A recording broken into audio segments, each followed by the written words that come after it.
ಮುತ್ತಗಿ ಲಕ್ಷ್ಮೀ ನರಸಿಂಹ ದೇವಾಲಯ 11ನೇ ಶತಮಾನದ ಕಲ್ಯಾಣ ಚಾಲುಕ್ಯರ ಕಾಲದಲ್ಲಿ ಇಂದಿನ ಬಾಗೇವಾಡಿ ತಾಲೂಕಿನಲ್ಲಿ ಮುತ್ತಗಿ ಪ್ರಮುಖ ಅಗ್ರಹಾರವಾಗಿತ್ತು. ಇಲ್ಲಿನ ಪ್ರತೀತಿ ಎಂದರೆ ಸ್ವತಃ ಮಧ್ವಾಚಾರ್ಯರೇ ಈ ನರಸಿಂಹಸ್ವಾಮಿಯನ್ನು ಪೂಜಿಸುವುದರ ಜೊತೆಗೆ ಇಲ್ಲೊಂದು ಚಾತುರ್ಮಾಸ್ಯವನ್ನು ಕಳೆಯುತ್ತಾರೆ. ದಂತಕತೆ ಪ್ರಕಾರ ಭೀಮಮಲ್ಲ ಶತ್ರು ಸೈನಿಕರ ಕಣ್ಣು ತಪ್ಪಿಸಿ ಅರಣ್ಯದ ಅಶ್ವತ್ಥ ವೃಕ್ಷದಡಿಯ ಗುಹೆಯಲ್ಲಿ ಆಶ್ರಯ ಪಡೆಯುತ್ತಾನೆ. ರಾತ್ರಿಯ ಸ್ವಪ್ನದಲ್ಲಿ ರಾಜನೇ ಇದು ಮನುಷ್ಯರು ಇರಲು ಯೋಗ್ಯವಲ್ಲದ ಸ್ಥಳ ಎಂದಾಗ ಪ್ರಾತಃ ಕಾಲದವರೆಗೂ ಇದ್ದು ಹೊರಡುತ್ತಾನೆ. ಆಗ ಶತ್ರು ಸೈನಿಕರು ರಾಜನನ್ನು ನೋಡಿ ಓಡಿ ಹೋಗುತ್ತಾರೆ. ರಾಜನಿಗೆ ಆಶ್ಚರ್ಯವಾಗಿ ಅವರನ್ನು ಬೆನ್ನತ್ತಿ ಕೇಳಿದಾಗ ನೀವು ಆನೆ ಗಾತ್ರದ ಸಿಂಹವಾಗಿ ಕಂಡಿರಿ ಎಂದು ಹೇಳಿದರು. ನಂತರ ಒಮ್ಮೆ ಭೀಮಮಲ್ಲ ದೇವರು ಹೆಂಡತಿಗೆ ಪಿಶಾಚಿ ಬಾಧೆ ಕಾಡುತ್ತಿರುತ್ತದೆ. ಭೀಮಮಲ್ಲ ದೇವರ ಮೊರೆ ಹೋಗಲು ನೀನು ಆಶ್ರಯಿಸಿದ ಅಶ್ವತ್ಥ ವೃಕ್ಷದಲ್ಲಿ ಹೋಗಿ ಸೇವೆ ಮಾಡಲು ಸೂಚನೆಯಾಗುತ್ತದೆ. ಭೀಮಮಲ್ಲ ಅದರಂತೆ ಅಶ್ವತ್ಥ ವೃಕ್ಷದಲ್ಲಿ ಹೋಗಿ ಸೇವೆ ಮಾಡಲು ಪಿಶಾಚಿ ಬಾಧೆ ದೂರವಾಗುತ್ತದೆ. ಮುತ್ತಗಿಯಲ್ಲಿ ನರಸಿಂಹದೇವರ ನೆಲೆ ಇರುವುದು ಹೀಗೆ ಸಾಕ್ಷಾತ್ಕಾರವಾಗುತ್ತದೆ. ಯಾದವ ಅರಸ ಬಿಲ್ಲಮ್ಮ ದೇವನ ಕಾಲದಲ್ಲಿ ಮುತ್ತಗಿ ನರಸಿಂಹ ದೇವಾಲಯ ನಿರ್ಮಾಣವಾಗುತ್ತದೆ.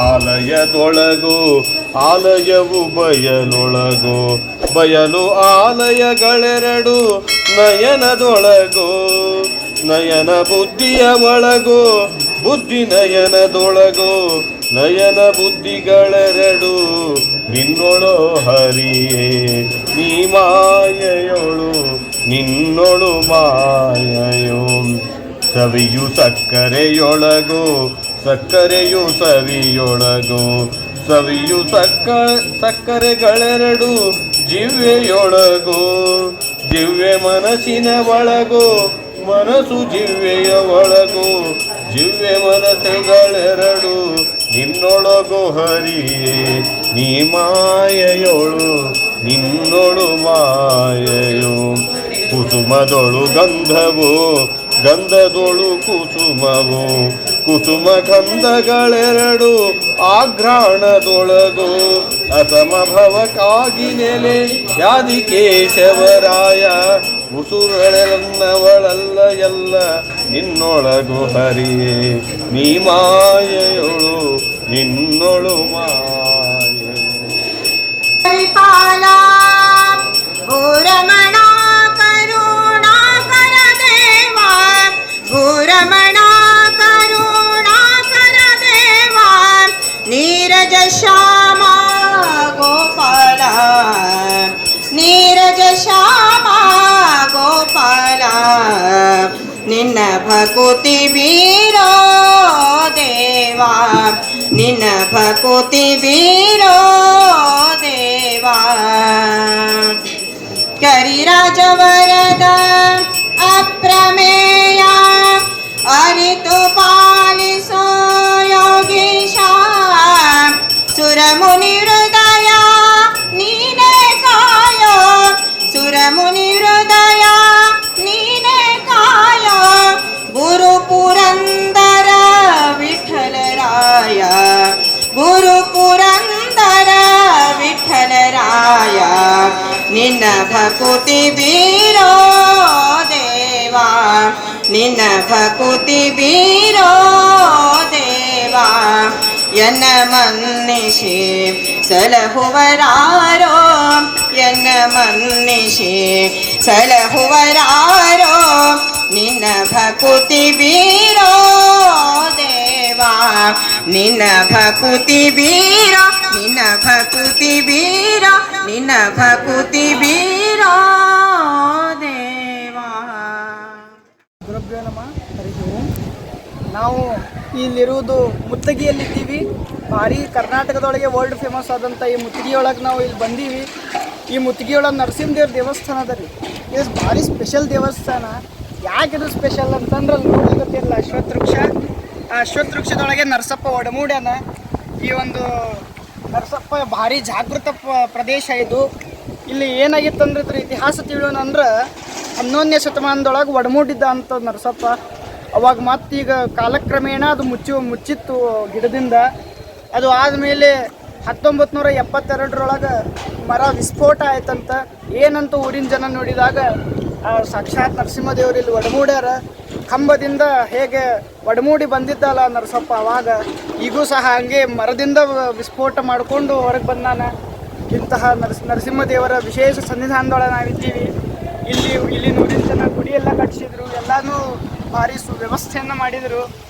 ಇಲ್ಲಿ ಅರ್ಚನೆ ಮಾಡುವಂಥ ಪ್ರಧಾನ ಅರ್ಚಕರು ಪೂಜ್ಯ ಶ್ರೀನಿವಾಸಾಚಾರ್ಯ ಮುತ್ತಿಗೆ ಅಂತೇಳಿ. ಈಗ ಅವರ ಸುಪುತ್ರ ನರಹರಿ ಆಚಾರ್ಯ ಮುತ್ತಿಗೆ ಅವರು ಇಲ್ಲಿ ಪೂಜಾ ಮಾಡ್ಲಿಕತ್ತಾರ. ಅದಕ್ಕೆ ಬಂದಿದ್ದು ಬಹಳ ಖುಷಿಯಾಗ್ಯದ. ಪ್ರತಿ ವರ್ಷ 14 ದಿವಸ ತೀರ್ಥಪ್ರಸಾದ ಜರುಗುತ್ತದೆ. ಇಲ್ಲಿ ಭಾರಿ ಉತ್ಸವ ನಡೀತದೆ. ನೀವು ಒಂದು ವೇಳೆ ಇಲ್ಲಿ ಬಂದಿದ್ದಿಲ್ಲ ಅಂತಂದ್ರೆ ಇನ್ನು ಮುಂದರ ಸ್ವಲ್ಪ ಬಂದು ಹೋಗ್ರಿ.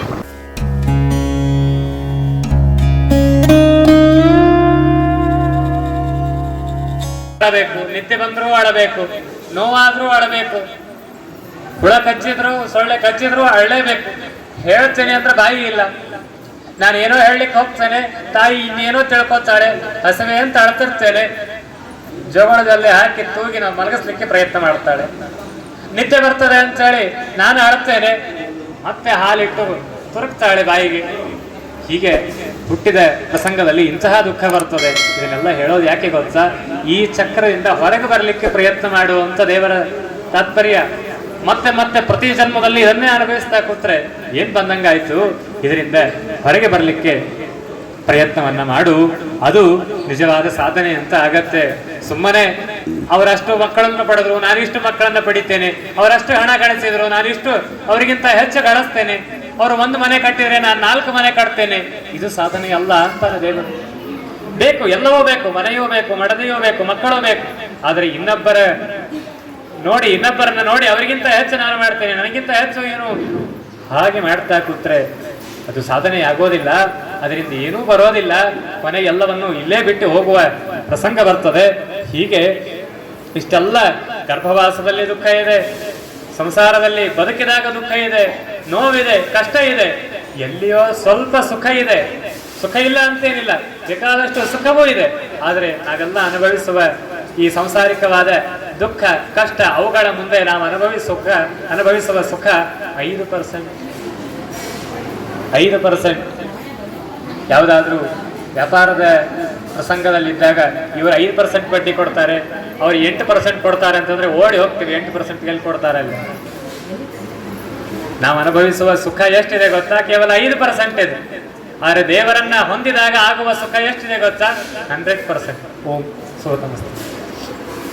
ಹೀಗಾಗಿ ಈ 5% ಸುಖಕ್ಕಾಗಿ ನಾವೆಲ್ಲ ಹಾತೊರೆಯೋದನ್ನ ಬಿಟ್ಟು ಮೋಕ್ಷದ ಸುಖಕ್ಕಾಗಿ ಹಂಬಲಿಸು ಎಂಬುದಾಗಿ ಪರಮಾತ್ಮ ಈ ಅಷ್ಟೆಲ್ಲವನ್ನ ತಿಳಿಸಿ, ಹಿಂದೆ ತಿಳಿಸಿದ ಭಕ್ತಿಯ ಮಾರ್ಗದಲ್ಲಿ ನಡಿ ಅಂದಾಗ ನಿನಗೆ ಈ ಇನ್ನೂ ಹೆಚ್ಚಿನ ನಿನ್ನ ಸ್ವರೂಪಭೂತವಾದ ಆನಂದವನ್ನ ನಾನು ನೀಡುವಂಥವನಾಗ್ತೇನೆ. ವಿಷ್ಣು ಭಕ್ತಿಯನ್ನ ನಿರಂತರದಲ್ಲಿ ಮಾಡು. ಅದಿಲ್ಲದೆ ಸರ್ವಥಾ ಸುಖ ಇರಲಿಕ್ಕೆ ಸಾಧ್ಯ ಇಲ್ಲ. ಭಕ್ತಿ ಇದ್ದರೆ ಮಾತ್ರ ಮುಕ್ತಿ ಎನ್ನುವಂತಹ ಮಾತನ್ನ ಪರಮಾತ್ಮ ಇಲ್ಲೆಲ್ಲ ತಿಳಿಸಿಕೊಡ್ತಾನೆ. ಮುಕ್ತರು ಹೇಗಿರ್ತಾರೆ, ಅಲ್ಲಿ ಸುಖ ಭೋಗಗಳೆಲ್ಲ ಹೇಗಿರ್ತದೆ ಅಂತನ್ನೋದನ್ನ ಬಹಳ ಸುಂದರವಾಗಿ ಅನೇಕ ಮಾತುಗಳಿಂದ ಇಲ್ಲಿ ಪರಮಾತ್ಮ ತಿಳಿಸಿಕೊಡ್ತಾನೆ. ಶ್ರೀಮದಾಚಾರ್ಯರು ತಾತ್ಪರ್ಯದಲ್ಲಿ ಇಲ್ಲಿ ಬರುವಂತಹ ಅನೇಕ ಮಾತುಗಳಿಗೆ ತಾತ್ಪರ್ಯವನ್ನು ತಿಳಿಸ್ತಾ ಮುಕ್ತರ ಏನು ಮುಕ್ತಿ ಅಂತ ಅನ್ನೋದನ್ನ ಬಹಳ ಸುಂದರವಾಗಿ ತಿಳಿಸ್ತಾರೆ. ಅನುವ್ಯಾಖ್ಯಾನದಲ್ಲಿಯೇ ತಿಳಿಸಿದ್ದು ಇಲ್ಲಿಯೂ ಉದಾಹರಣೆಯನ್ನ ಮಾಡ್ತಾರೆ. ನನ್ನ ಸುಖ ಏನು, ನನ್ನ ಆನಂದ ಏನು, ನನ್ನ ಜ್ಞಾನ ಏನು ಅನ್ನೋದನ್ನ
ತೀರ್ಥಪ್ರಸಾದ ಎಲ್ಲ ನಡೀತದಿಲ್ಲಿ.